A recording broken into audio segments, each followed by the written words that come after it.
future. We've got everything to fight for.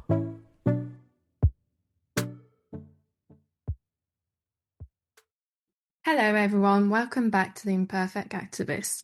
In this 10th episode, we're in Nepal, a country going through one of its most turbulent political moments in decades. September 2025, tens of thousands of young people, mostly Gen Z, filled the streets in what's now being called a Gen Z protest. Started after the government announced a ban on several social media platforms, but it quickly grew into something bigger. Frustration with corruption, anger at politicians flaunting wealth while ordinary citizens struggle, and outrage over mismanagement of public funds. The protests shook the country, government buildings were vandalized, leaders were forced to resign, and for the first time in Nepal's history, a woman, Sushila Karki, was appointed interim prime minister. At the centre of all this are young Nepalese. Their resilience, their refusal to stay silent, is shaping the future of Nepal right now. To talk about what it means to be young, outspoken, and resilient in this moment, I'm joined by someone I've known for 4 years, Samita. I first met Samita in Kathmandu when I hired her for an NGO project. Even back then, her passion for young people was undeniable. She did a terrific job in Okadunga, and now she continues to live and work in Nepal, witnessing these events firsthand. So, Samita, welcome to the podcast. For listeners who don't know you yet, can you tell us a bit about yourself and the work you're doing now in Nepal? Thank you so much, Lucy. First of all, thank you so much for having me. And yeah, I'm very glad to participate here and I can share whatever I know about the protests and whatever we have seen it on the ground.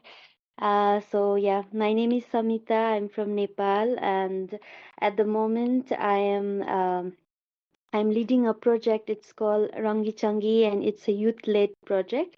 And the core of the project is to try to bring a positive change in public education, in public schools in rural Nepal. Because if I think you also saw it, most of the rural schools they are not in the good condition. The classrooms are really terrible, and there's not a great quality education, or no trained teachers or resources. So the main core of the project has been in transforming those classrooms, but at the same time also to through the medium of art, we want to transform the classrooms, but also use murals on those topics that the world needs to listen, that should never be forgotten, like climate change or protecting our biodiversity, our culture. We are also working on spreading awareness on topics like emotional intelligence, mental health, and bringing more exposure on new kind of occupations that are breaking stereotypes or traditional occupations, a lot of that. And besides that, the project also provides teachers training and conducts creative work camp for children and provides classroom resources.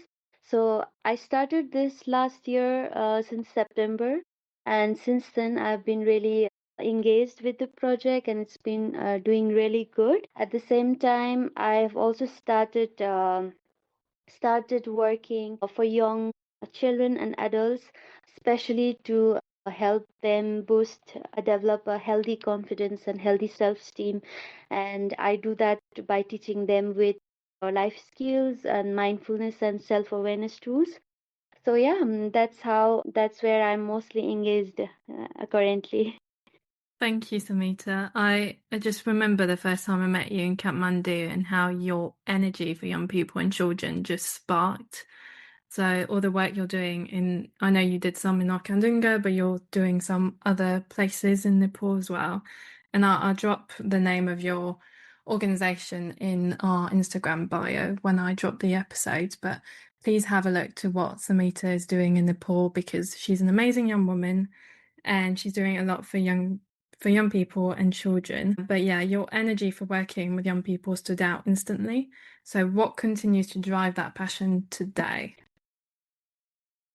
Uh, I think I've always been someone who's strongly driven by heart. I've always followed my heart, and I think I always liked helping people, and but it actually started since 2015 when there was a big earthquake in Nepal, and that's when I was introduced to volunteering. And since then, this never left me. Like I really enjoyed for whether it's giving back to community or whether it's doing something that will uplift the society or bring new changes. I've always liked this. But it's been almost 10 years that I've involved in different kind of projects and community development for education, environment, women empowerment.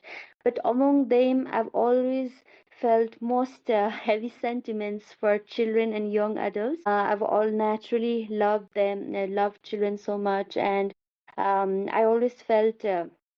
I strongly felt that education is the most powerful tool, and I always felt it as more of a sense of a responsibility that I have this privilege and I have this potential and capability, and that I'm educated and aware.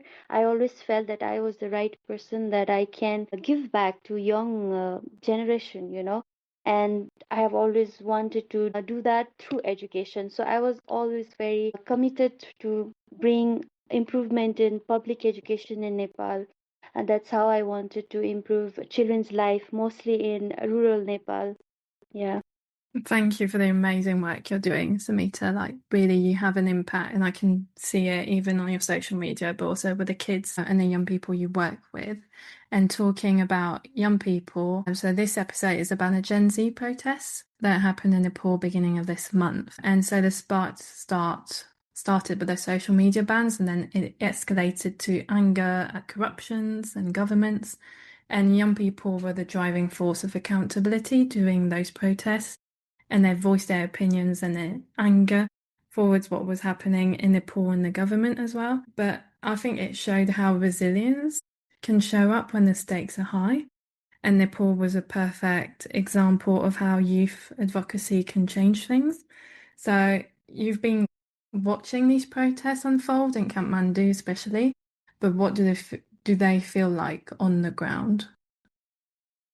Um, so I think, as I remember, so when like all of a sudden we hear the news that government is going to ban social media and all of the major applications that we use in our daily life, and that's been a core part of our daily need, whether it's work or our connections. At first I thought it was just a rumor, but then when they actually banned it, and there was a lot of youth was they initiated this protest. At first even I didn't take it so seriously, and I honestly didn't expect it so many people, especially youths, to come on the first day of the protest, almost thousands, so many in Kathmandu. But then even after watching back the videos in internet, it was supposed to be a peaceful protest, and it actually was began with peaceful protest. But then all of a sudden we hear, at that evening we hear that some 19 kids were dead already, or and they were and we also saw a lot of videos, very videos that police were treating very brutally to normal civilians, and those kids who died, they were shot very selectively, so I think it was quite insane to digest that night, that what began as a peaceful protest, I don't know, like a lot of things that happened that day was against human rights. They couldn't have, they were not supposed to just shoot kids with real guns, so, and this was also the first time that I saw, or everybody we saw, that actually people are getting shot, and young children on the uniforms are getting shot, and a lot of people got injured. That night was very terrific, and I remember that I think in a very less than 28 hours, we had to go through all kind of emotions. And the next day I remember, when we heard a lot of young people who died on the first day, then things got out of control. Everybody came out of their houses because whatever happened, that was again moral, against integrity, and nobody could tolerate it. We just couldn't, pass that night. So everybody came out, and then they started attacking prime ministers' houses. And one by one, it started in another cities, and then entire Nepal youths are coming out. They are burning all the parliament, all the government offices, targeting all the government officials. A lot of brutal videos came out that our ex prime ministers was beaten up and a lot of things. But to experience it on the first hand, we had experienced all kind of emotions. There were a lot of frustrations that were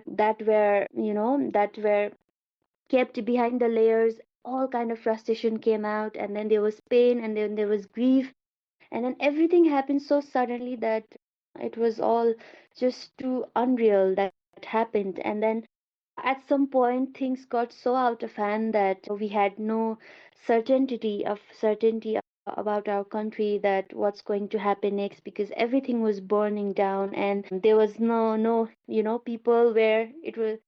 People had to calm down to stop it, because it was going out of hand. Otherwise the entire country would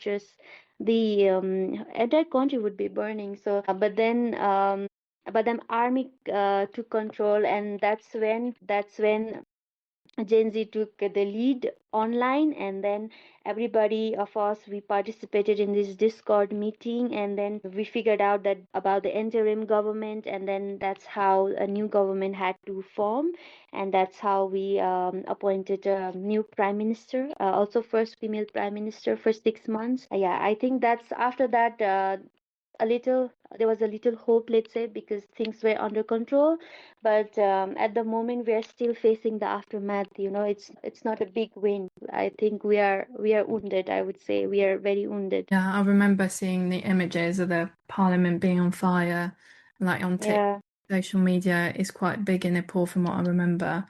And seeing everything just unfold, and very anxious and like distressed images, especially I think Nepal is considered as a country which equals to peace and very calm and quiet countries, that it was quite, I think a lot of people were quite shocked outside of Nepal that this very peaceful country normally was going up in flames completely. And I remember just being, I think I texted you as well, Samita, just asking if you were okay. Because I was shocked myself to see all those images and videos that were unfolding in Kathmandu at the time. But you've touched a bit on it, but like being young and outspoken in Nepal, I think isn't easy. But what risks are young activists facing when they elevate their voices? Yeah, like you said, I think being young and spoken in Nepal really isn't easy, because I think it's also very deeply rooted in our culture that so far, if we see not only in one sector, but in entire sectors, in all sectors in Nepal, youths have never been given seats, or they have never given a spot, their voices being respected or welcomed. I don't think the older generations have still adopted this mindset to welcome new ideas, young generation. Being young and being outspoken or speaking about something, I think the major risks that you can face is, of course, you can also get your voice would be censored, like banned, or you would be criticized, judged, and but more than that, you would be walking alone, I think, because even the youths, for example, even the youths, we haven't gotten more examples of more of youths participating, more of youths successful stories. So I think we need more youths coming up in a lot of things so that we can support each other.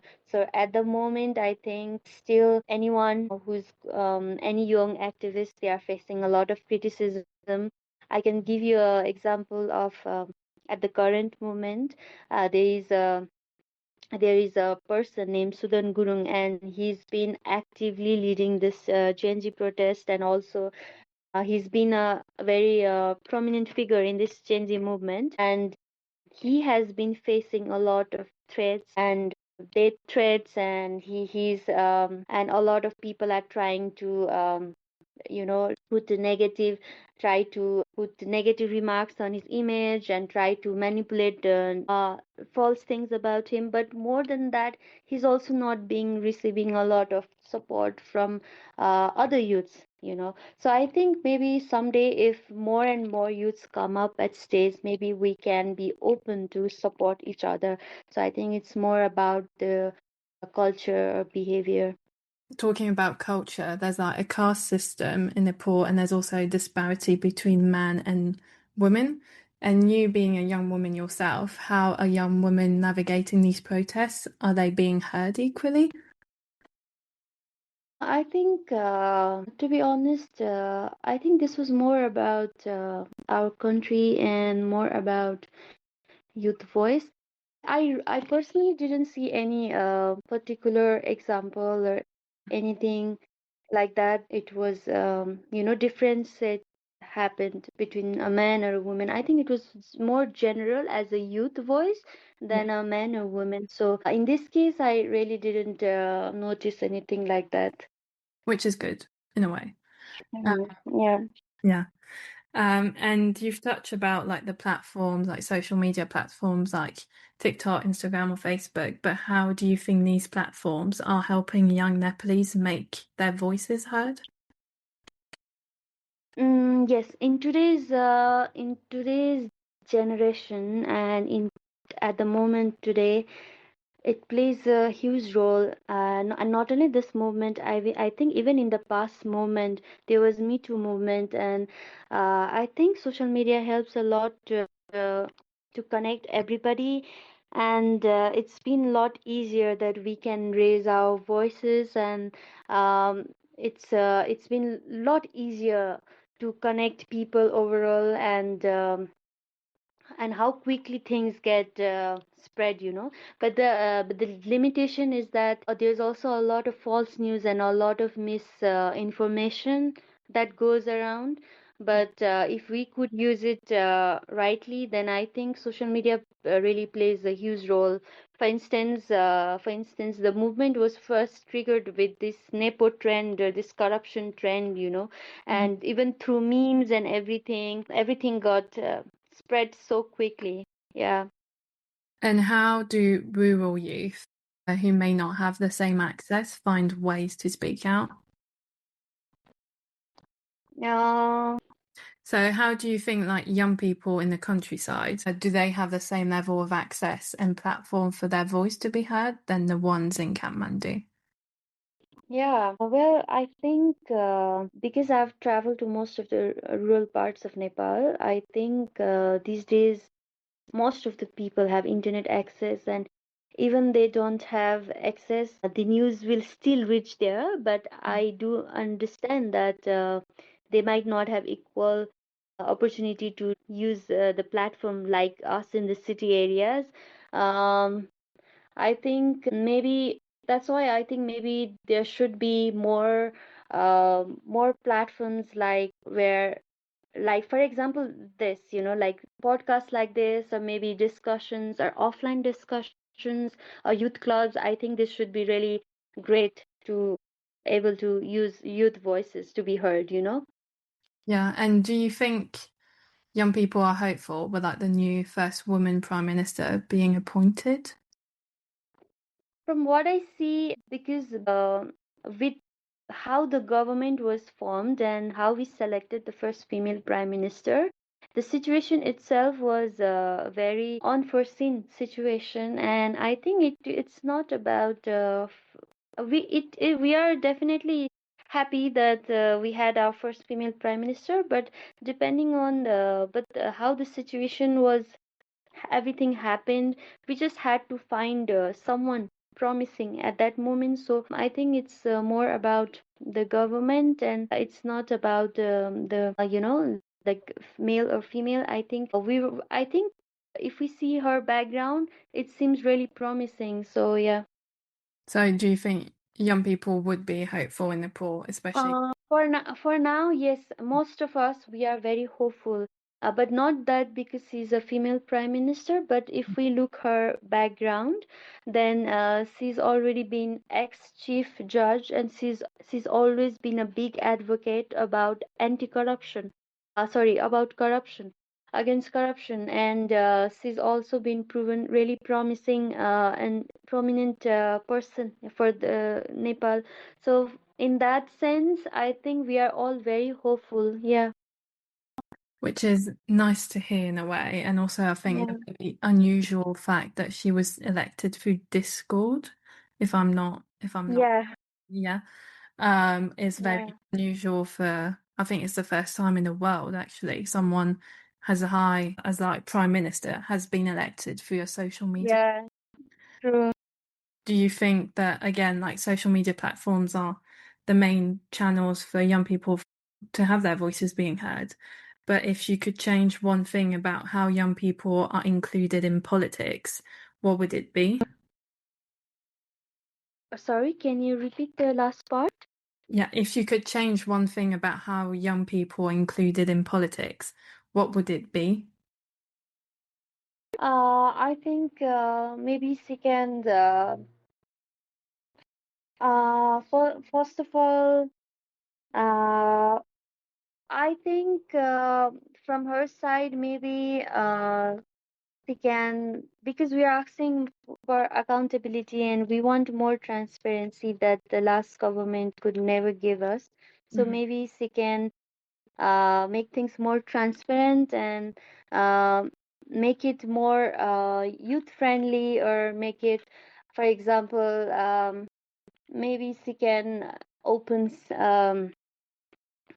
I don't know. For next March, there's supposed to be an election.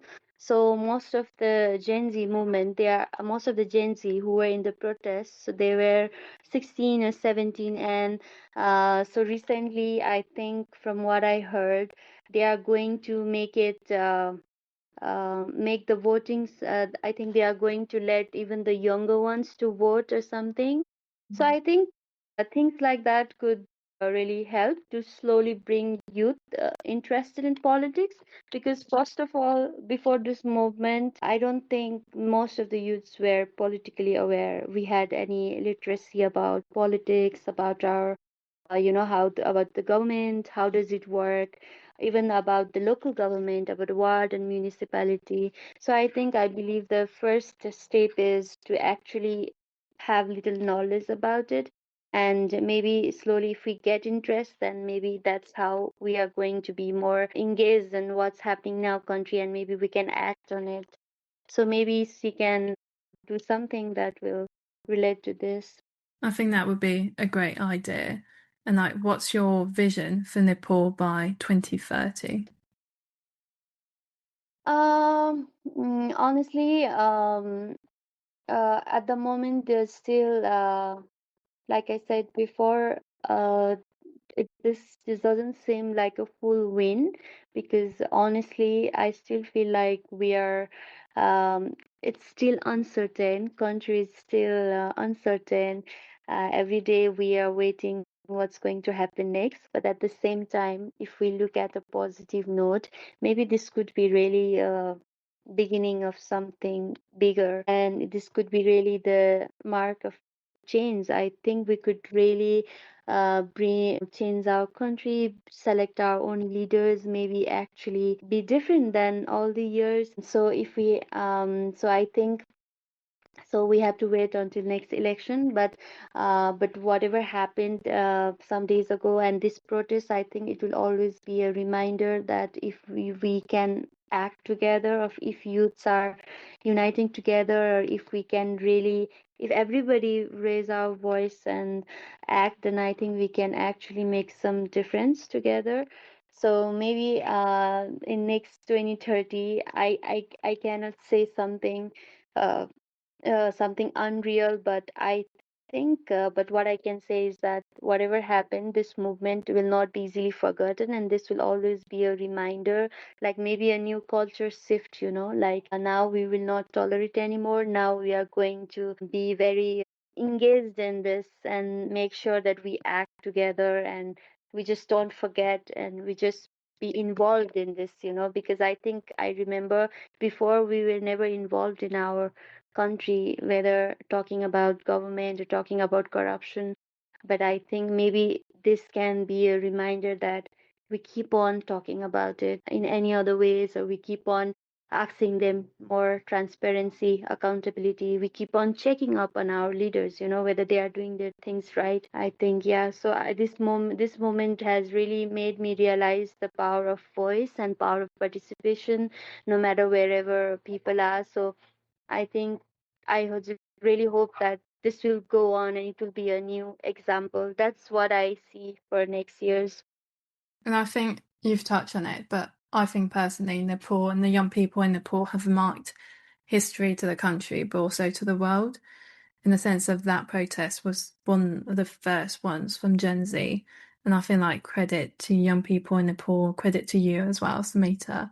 But what message would you like to give to young people in Nepal right now? One message I can say to young people, to fellow youths, is that, like I said earlier, I think it's really something big that's happened recently, and that will always be a beginning point. But from here on, I think we can act more wisely or smarter. And the first step would be just be aware of, like, I really believe in this, that we can all do what we can from wherever we are. For example, just like what I'm doing with my own project, I think every youth can just do wherever they are and whatever they can. So I really believe in that. And another is, I'd again like to say that I really felt the power of voice and power of participation. So normally, if anything was going wrong, people would never speak about it. Let's say a one famous influencer or famous person would speak about it. But now I think we don't need to wait for some famous influencer or someone, or let's say an activist, to speak about it. I think if we all can uh, about whatever is wrong going on and really act upon it, then I think we wouldn't have to tolerate so much that we used to tolerate regarding our government negligence.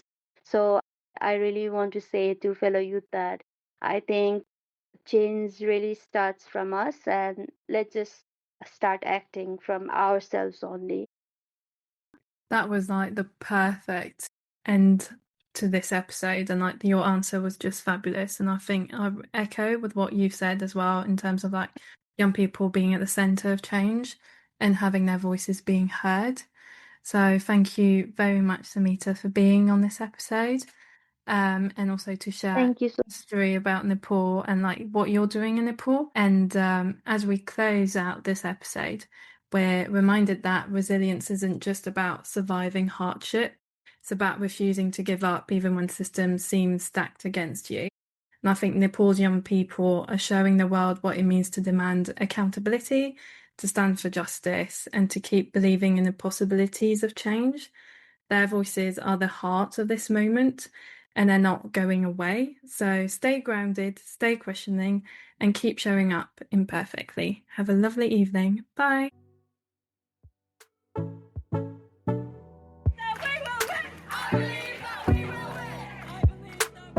We don't need 100 perfect activists, but millions of imperfect ones. Young people, well, we're the future. We've got everything to fight for.